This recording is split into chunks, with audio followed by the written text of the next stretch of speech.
Waalaikumsalam warahmatullahi wabarakatuh. Sebelumnya perkenalkan Pak, nama saya Ainia. Saya dari mahasiswa Universitas Muhammadiyah. Ini saya ingin melakukan wawancara untuk observasi Boleh. Saya mulai aja Pak pertanyaan. Bagaimana pendekatan Bapak dalam mengajar anak-anak inklusi seperti yang terlambat belajar, menghitung untuk memastikan setiap siswa mendapatkan pengalaman belajar yang optimal? Nah, kebetulan SD 2010 ini memang ini Mbak, memang saya berjenjang, ada yang angkatannya itu ada yang dapat inklusi, kemudian ada yang kebetulan kelas 6 ini ada yang inklusi. Itu kelas di sini adalah 6A sama 6B. Kalau yang 6A itu satu anak ya, kemudian kalau 6B ini 2 anak. Nah, kebetulan untuk anak-anak saya 6A ada 1 anak. Berarti di sini total ada 3 anak ya Pak di Indonesia? Atau 3 anak, tapi kita kalau semuanya kan waktunya nih Mbak ya. Ini saya ambil yang rata-rata aja dah. Nah, tadi untuk mengajar anak-anak inklusi melibatkan pendekatannya kepada kebutuhan individu ya. Individual tidak bisa memastikan bahwa lingkungan pembelajaran mendukung keberagaman dan memberikan dukungan yang diperlukan ya. Ini berikut ada beberapa pendekatan yang saya lakukan siswa inklusi mendapatkan pengalaman belajar yang optimal. Pertamanya adalah kalau saya ini adalah pengenalan terhadap kebutuhan individu Pak. Itu di sini kita kenali kebutuhan khusus setiap siswa inklusi. Jadi masing-masing anak itu kebutuhannya beda-beda. Ya. Ada yang anak yang satunya ini bicaranya agak-agak bisa, yang satunya ini bisanya lancar tapi ya tingkah lakunya beda juga. Ini maka nanti perlakuannya juga khusus. Ini. Kemudian kita bangun hubungan yang kuat dengan siswa tersebut, siswa orang tua, ya kan, dan komponen yang ada di sekolah. Kita yang kuat mendapatkan pemahaman yang baik tentang kebutuhannya masing-masing anak. Kemudian yang jelas yang kita gencar-gencar sini adalah pembelajaran diferensial. Diferensial artinya nanti pembelajaran diberikan oleh kita ini nanti beragam, tergantung dari kemampuan atau tingkat kemampuan anak-anak inklusi. Ini anak-anak yang setengah di bawah rata-rata sedikit, di rata-rata ini memang ya agak-agak ikut sedikit untuk guru nih, tapi namanya udah kerjaannya yang total. Kita mau gak mau harus kita.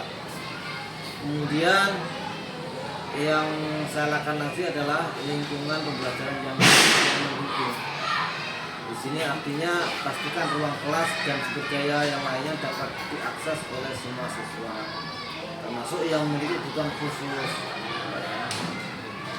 Diciptakan atmosfer inklusif yang beragam ini mendorong rasa hormat antar siswa. Jadi antar siswa ini harus tidak boleh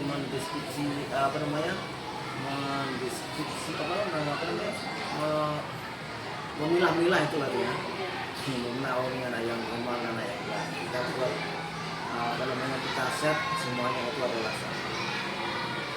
Kayak gitu Bapak suka gak sih Pak, kayak misalkan tadi kan murid Bapak yang inklusi, terus belajarnya terhambat. Jadi kan Bapak kayak perlu komunikasi gitu ya ke orang tua. Perlu kita kasih tahu, Bu, anaknya di sini ini untuk yang membacanya ini susah, tapi untuk yang berhitungnya kan ya saya mohon ini Bu, ini ya mohon maaf nanti pembelajaran saya fokuskan anak ini saya takdirkan untuk yang kelas 6 ini harus bisa baca.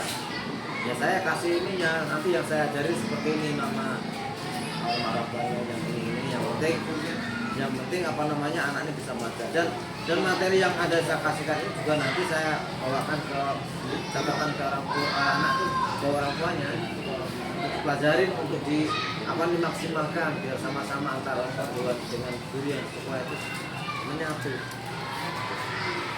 Selanjutnya strategi Bapak dalam menangani kebutuhan khusus siswa inklusi dan bagaimana Bapak memastikan siswa yang Bapak bilang terlambat belajar itu dalam lingkungannya itu aktivitas belajar itu belum. Strategi seperti yang saya ini kan, kalau masalah tiga beragam Mbak ya. Pertama kita memahami individu dulu, individu antar siswanya kita pahami dulu. Mau nggak mau namanya guru harus tahu diidentifikasi dan pahami kebutuhan khusus setiap siswa dengan berkolaborasi dengan spesialis pendidikan khusus orang tua siswa itu sendiri. Kemudian ada pertimbangan referensi belajar, gaya belajar dan tingkat kemampuan masing-masing siswa. Yang tadi yang saya katakan tadi adalah pembelajaran diferensi, pembelajaran diferensial di sesuai materi pengajaran ini, metode pengajaran atau penilaiannya ini sesuai dengan kebutuhan siswa yang inklusi. Cuma inklusi kan masing-masing beda-beda. Terus mungkin ada tim kolaborasi. Nah, untuk tim kolaborasi terdiri dari guru, spesialis pendidik khusus, terapi dan staf dukungan lainnya. Harusnya ada di tim guru yang ini kemarin karena gurunya mungkin udah beda. Ya mau nggak mau gurunya sendiri yang harus ini. Kemarin ada tim kolaborasi antara guru kelas, kemudian guru khusus, ya guru khusus yang menangani. Terus selanjutnya bagaimana Bapak menilai kemajuan dari siswa tersebut dan bagaimana Bapak menyesuaikan metode pengajaran jika diperlukan. Jadi menilai kemajuan individu siswa inklusi dan menyesuaikan metode pengajaran merupakan bagian integral, ya, integral dari pendidikan inklusi dalam mendidik pendidikan. Di antaranya satu adalah ada evaluasi awal, kemudian ada penilaian berkala, dan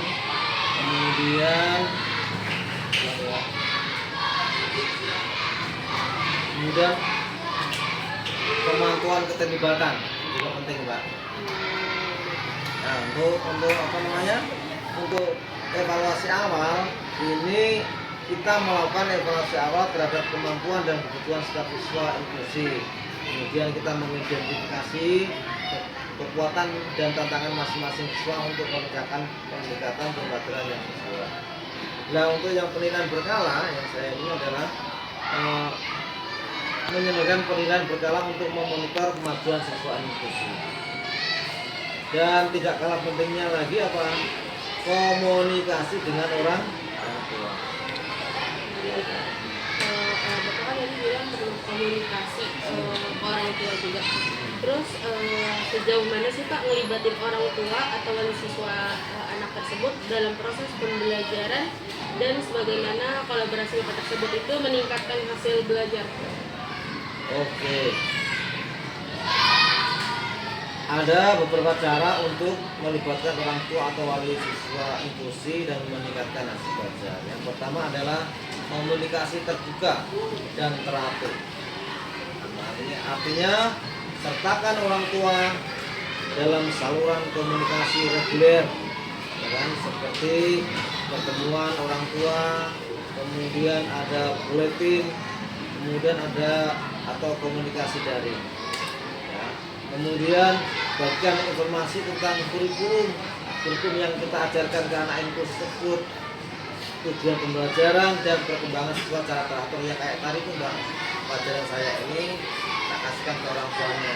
Artinya biar menyatu antara pelajaran saya dengan yang diajarkan di rumah. Kemudian ada rencana pendidikan bersama. Ini kalau apa namanya teorinya seperti itu. Kemudian ada partisipasi dalam pertemuan orang tua, ya kan? Ini disediakan pertemuan individu dengan orang tua untuk membahas kemajuan siswa, ya kan? Ini harus ada pertemuannya. Oh anak ini sudah bisa apa hurufnya sampai C misalnya kan? Oh sampaikan ke orang tuanya. Nah Pak ini A sama B nya belum, tolong yang C nya ini ditekankan lagi sudah sampai apa semua. Terus kalau misalnya kayak anak Bapak ini kan inklusi apa? Itu tuh ibunya itu tahu sebelum pas masuk sekolah apa tahunya itu pas udah di sekolah atau gimana? Kalau yang modelnya fisik ini orang tua udah tahu Mbak. Ada yang modelnya normal, normal nih, fisiknya bagus, tapi ngomongnya juga normal, tetapi apa namanya di dalam hal pemikiran dia nih sama sekali nggak bisa sama sekali. Biasanya di sini itu ini ada dari pihak lain, tapi sekolah enggak ini, tapi mesti ada menawarkan dari misalnya dari apa namanya tes IQ anak secara gratis. Nah disitulah nanti anak mengetahui. Nah, ya kan?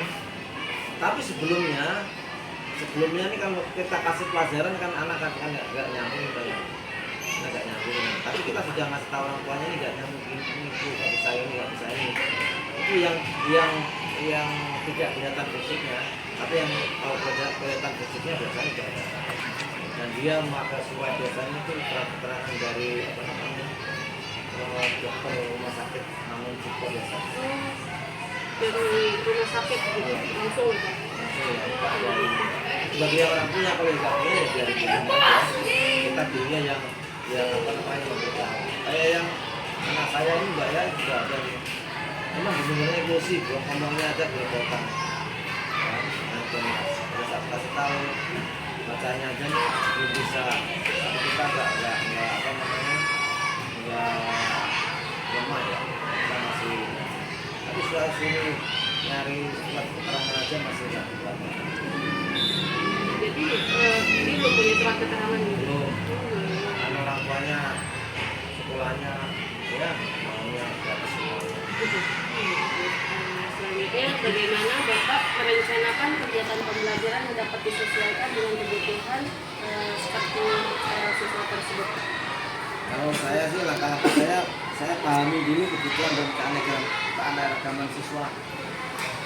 Makanya lakukan evaluasi awal yang tadi itu mengenai kebutuhan dan keanekaragaman siswa. Kemudian saya mengidentifikasikan kebutuhan akademis, sosial, emosional, dan fisik masing-masing. Kemudian saya buat rencana pembelajaran yang fleksibel. Artinya pembelajaran yang rencana kegiatan pembelajaran yang fokus ini dapat disesuaikan dengan tingkat kesulitan yang berbeda antara anak dengan anak yang lain. Kemudian kita menyediakan pilihan dan variasi dalam cara siswa menunjukkan pemahaman mereka. Yang ketiga lagi yang digalakkan sama pemerintah, diferensial. Oh, diferensiasi materi itu yang dibuat. Kalau di sini tuh kayak kan pernah ya Pak ada saya punya pengalaman kayak anak isolasi gitu tuh dia kayak dapat pembulian verbal atau non verbal gitu di sini ada Pak? Ya kalau dikatakan dia namanya manusia mesti ada seperti itu. Manusia mesti ya menduga. Tapi kalau sama yang menduga, kalau sekarang persoalannya kan membuli. Mesti ada tapi ya banyak tetapinya. Karena sekarang itu sifatnya kan ada undang-undangnya, tapi anak-anak udah sangat tahu semuanya. Jadi prinsip saya ini yang menduga ataupun orang yang melihat itu membuat saya anggap salah-salah. Yang bukan juga yang membuli dan yang menonton saya panggil saya kasih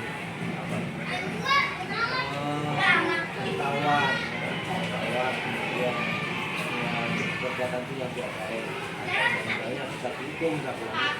Jadi meskipun dia nonton doang tuh emang Iya harus harus ya, karena penonton itu karena dia itu seperti itu kadang tuh dia diketawain kalau menonton, artinya orang lain yang melihat itu dia ketawain dia siapa itu yang penontonnya ya harusnya penontonnya itu jangan diem masih tahu itu nggak boleh itu yang boleh itu seperti itu.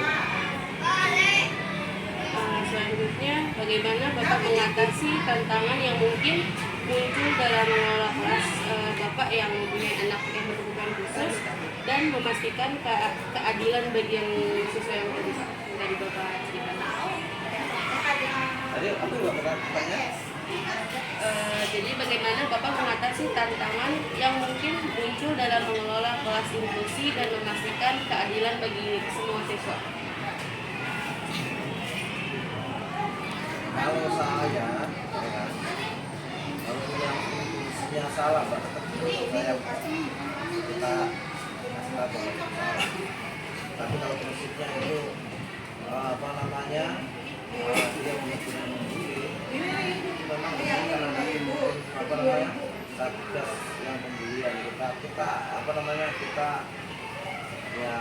pantau atau kita bina itu, tapi kita kasih sanksi nanti kalau dari ulang-ulang lagi.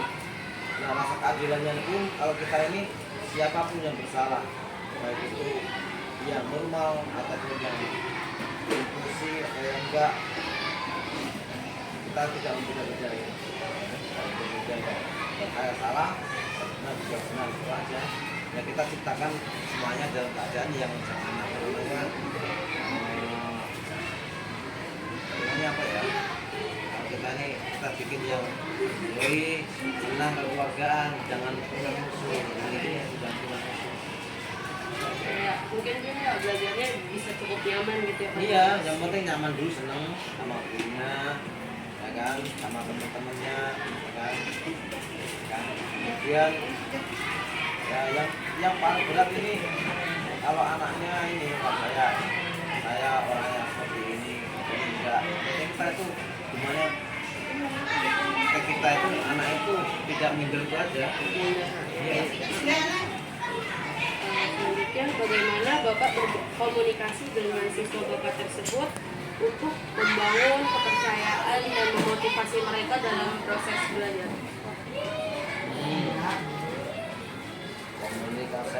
Komunikasinya terbuka lah ya komunikasinya. Ini nanti saya kan anak-anak ini misalnya kita tanyain dulu sama anak. Tadi belum belajar kita tanya dulu tentang anak-anak. Yang penting kita buat anak nyaman dulu sama kita sendiri. Yang lain juga sama, jangan nanyain terus yang juga sama. Tadi kamu tadi itu apa aja aktivitasnya. Kalau enggak ini bisa selesai satu bukan pengalaman dia selama dia masuk sekolah itu apa. Tapi kalau buat cerita kayak gitu, anak-anak kayak itu mau Pak? Mau anak saya, tapi ditanya dia kayak anak saya itu ditanya masalah ini. Dia mimpi ketemu zombie, ya gak apa-apa.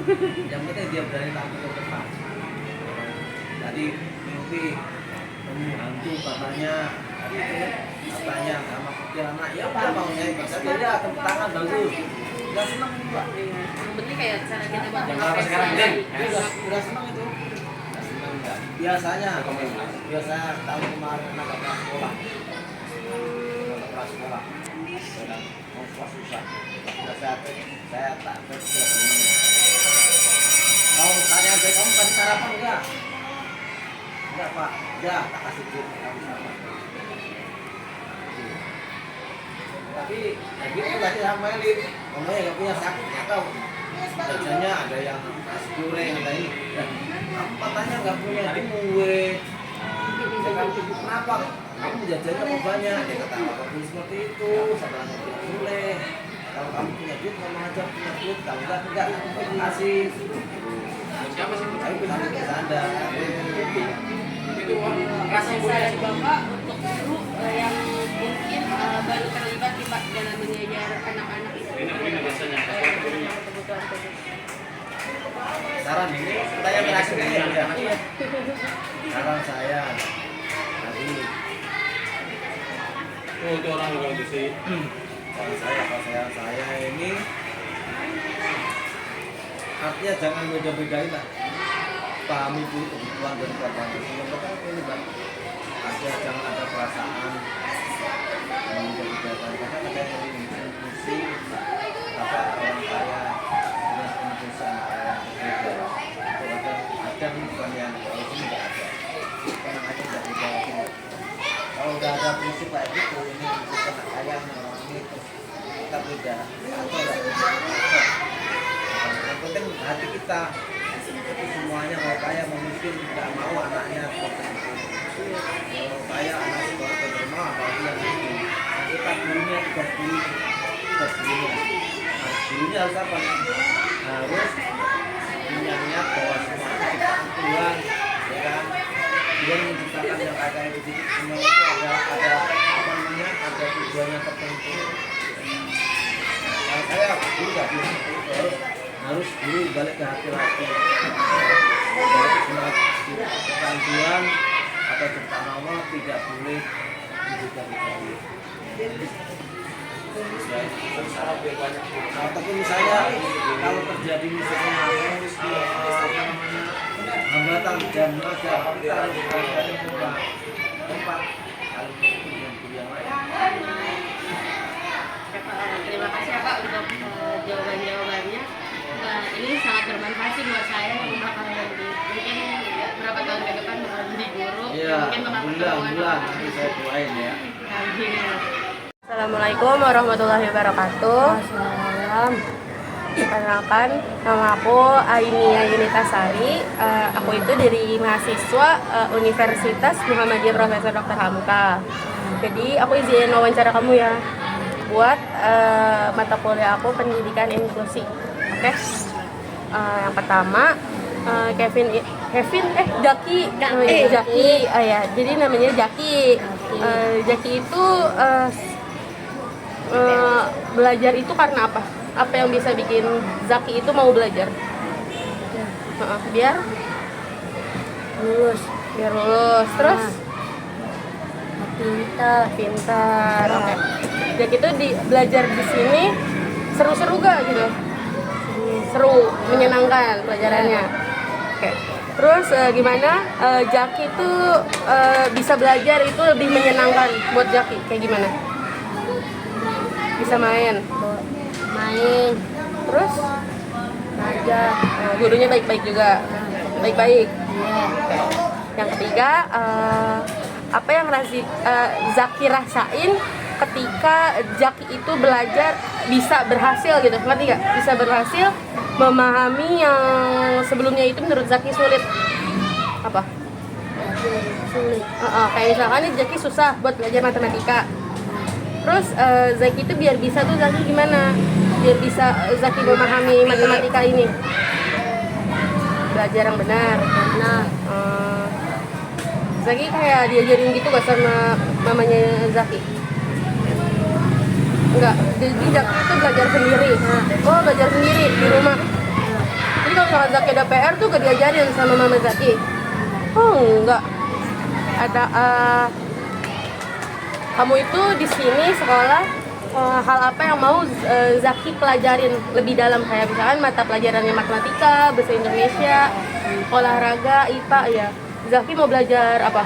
Yang pengen banget Zaki pelajarin lebih lama banget apa jamnya? Satu pelajaran apa? Yang IPA. Hah? Zaki suka IPA. Oh, suka IPA. Ini suka IPA. iya. Oh iya. Ini pinter loh. Beneran. Iya, Pak. Hebat loh. Oh, Zaki pinter. Terus bagaimana Zaki nyelesain tugas-tugas sekolah Zaki dengan sampai selesai gitu? Kayak gimana? Pulang. Pulang. Ganti baju dulu. Main. Terus PR-nya kerjainnya gimana? Sore. Jam 5. Terus Zaki kerjain PR-nya gimana? Kerjain aja baca gitu. Baca sendiri. Gitu. Kalau misalkan dukungan buat Zaki nih, kayak misalkan Zaki itu bisa belajar lebih rajin, lebih rajin buat sama teman-teman itu gimana?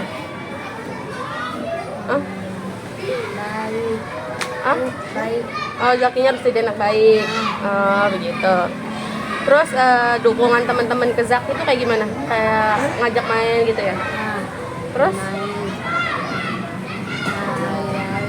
lari-lari. Oh, begitu. Bagaimana perasaan Zaki ketika dapat pertanyaan yang susah di kelas? Bisa PR. Iya, enggak, misalkan nih guru nih lagi ngejelasin di kelas.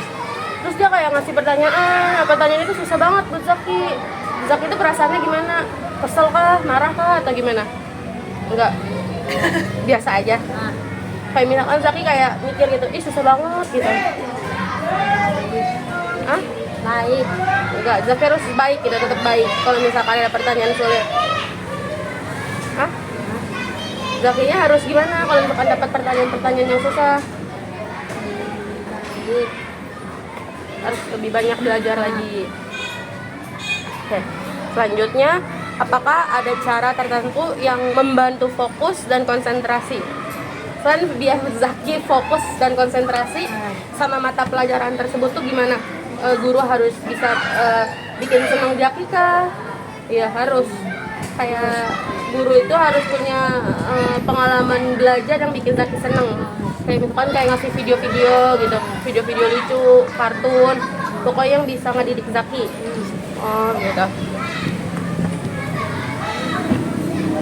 Terus cara tertentu yang membantu fokus gimana Zaki menciptakan lingkungan belajar yang ngedukung buat Zaki?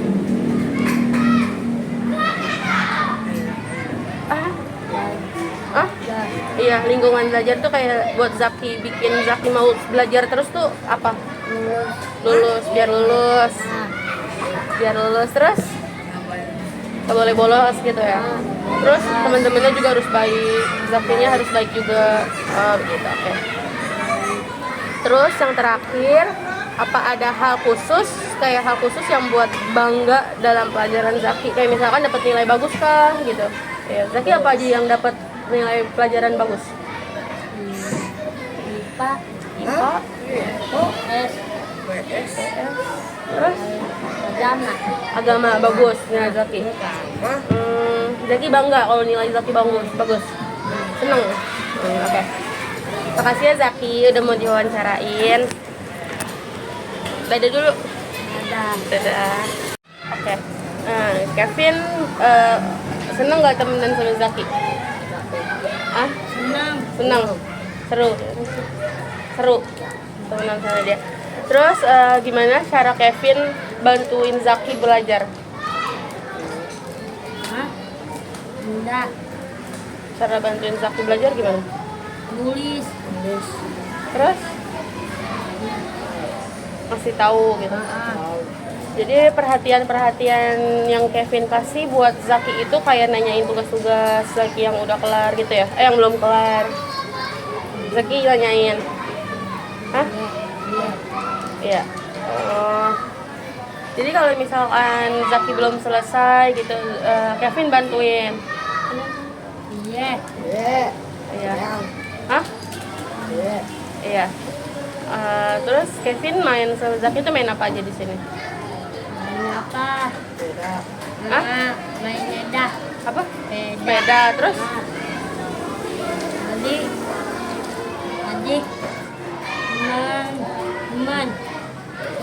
teman, Terus main apa lagi? lari-lari, Oh, lari-lari. Kevin suka juga nggak belajar di sini? Temannya baik-baik.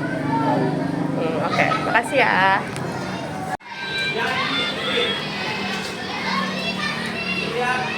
Siap apa komen dua baru? Ini artinya membawa nama baru itu berarti kalian harus berprestasi di sekolah setelah dari SDN Tuan Baru. Nanti kamu sekolah di SMP 2 ya berprestasi menjadi ketua OSIS, menjadi ketua kelas, menjadi duta sekolah, ikut lomba pencaksilat, ikut lomba karate di SMP dan juara. Kalian sekolah di bawah. Yang dimaksud ya. Kamu nanti di ya. Yang memenuhi janji orang dewasa yang menjadi orang